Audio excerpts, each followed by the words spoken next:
Ladies and gentlemen, how's everybody doing? Jay in the building. All right, so I carefully looked over the list, did it probably 10 times and redone the list over and over.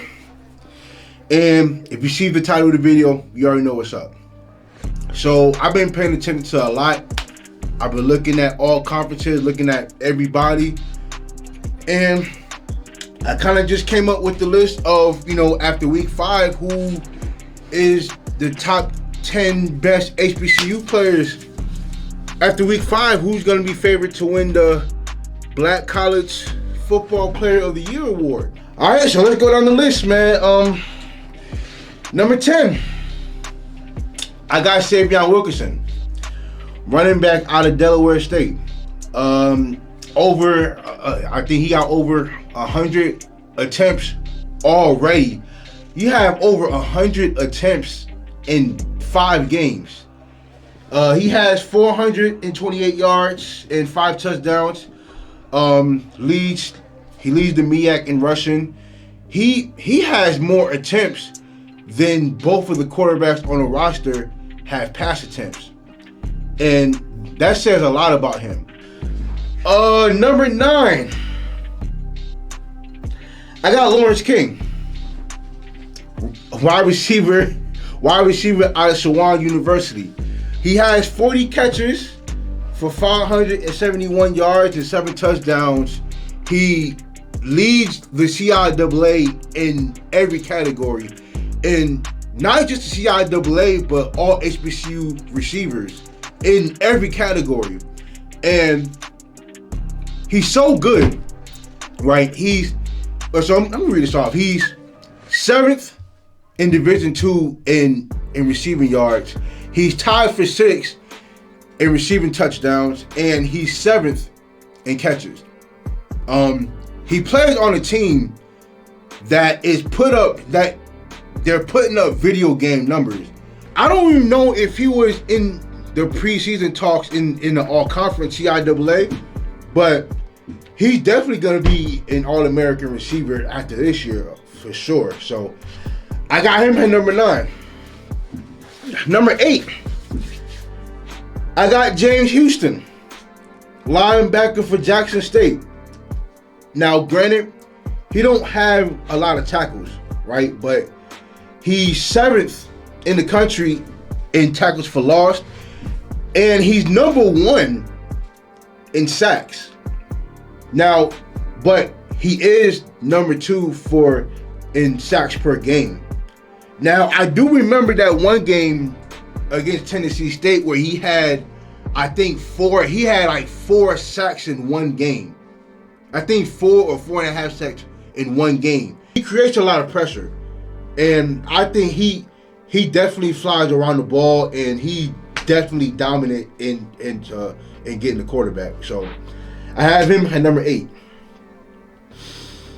Number 7, I got Gary QUARLES, running back out of Alabama A&M. To me, he's their all-purpose back. Let me see. He has 453 yards rushing. He has 4 touchdowns on 87 carries, and he has 558 all-purpose yards. Leads the SWAC in all-purpose yards. Matter of fact, he's 7th in FCS in all-purpose yards. He also 8th in rushing yards and number 6 in yards per game. He's only like 5'6", 5'7", but can run through a brick wall. Dude is dangerous out the backfield. He reminds me of Alvin Kamara, and he's definitely super quick. So I have him at number 7. Number 6. At number 6, I have Aubrey Miller, linebacker for Jackson State. To me, he's been the best defensive player.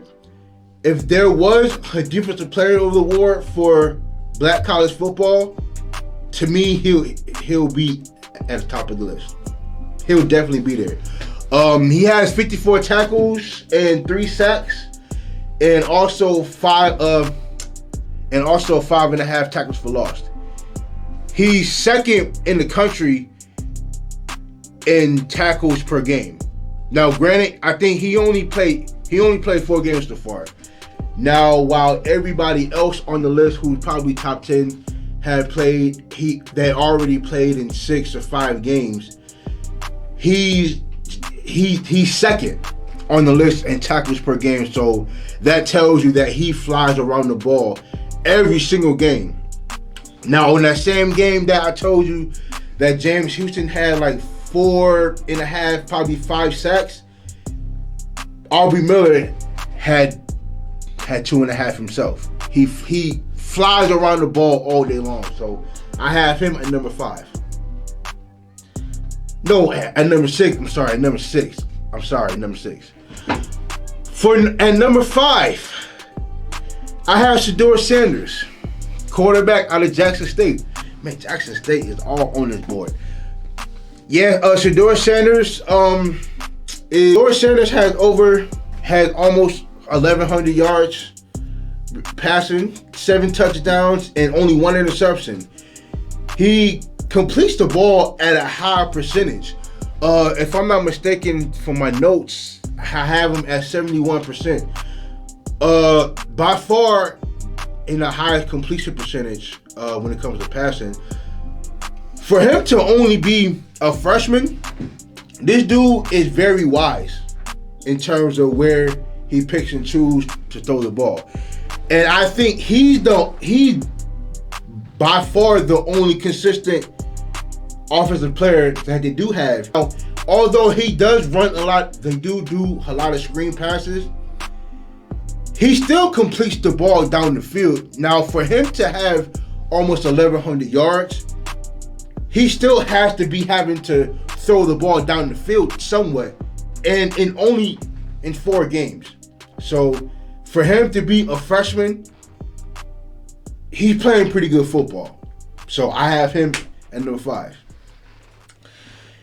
At number 4, I have JUWAN Carter, quarterback out of Norfolk State.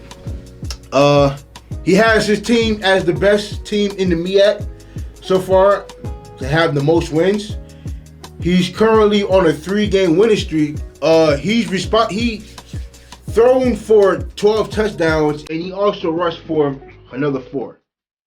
They could easily take the MEAC championship, and we could definitely see Norfolk State in the Celebration Bowl. So I wouldn't be surprised at that. So yeah, I got JUWAN Carter at number 4.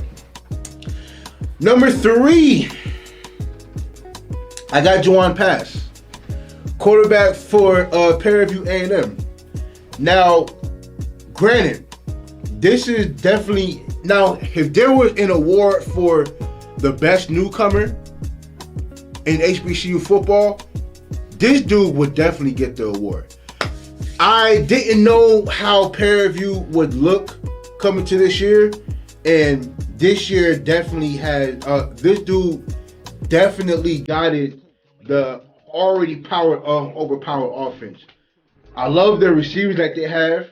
I love the running backs that they do have, and they score over 30 points a game.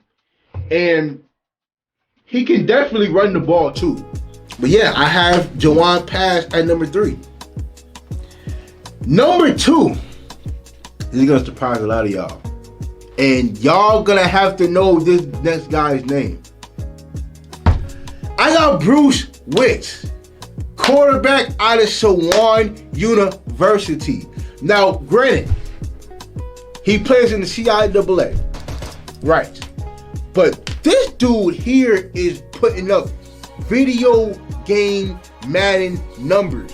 But this dude has over 1,500 yards passing, 20 touchdowns, and only 3 interceptions. And he has another 8 touchdowns rushing. So he has 28 total touchdowns and only 3 interceptions. So let me just tell you statistically where he's at in Division II, period. He's number 1 in points responsible for. He's number 2 in passing touchdowns. He's number 7 in passing yards. And he's number 8 in total offensive yards. Next week,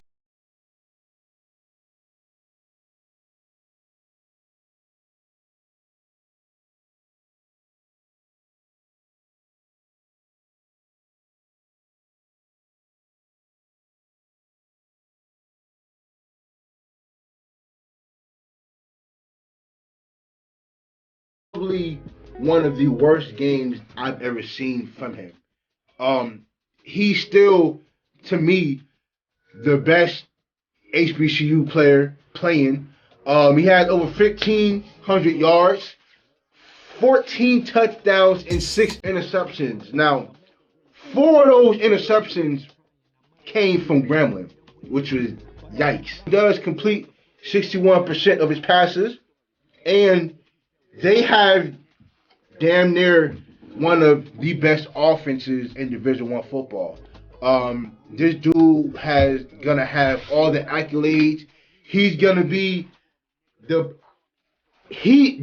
dude should be getting drafted next year. And if he's not drafted, something is completely wrong.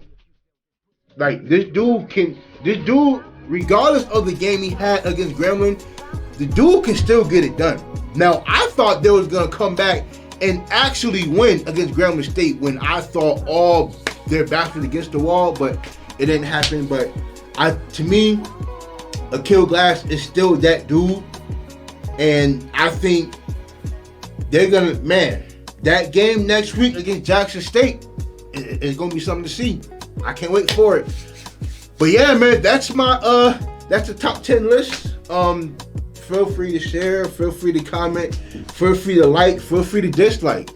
And thank y'all thank y'all so much for the love and support. Thank y'all for the subscriptions so far. We are close to 1,000. And make sure you guys like, subscribe, comment, and share, man.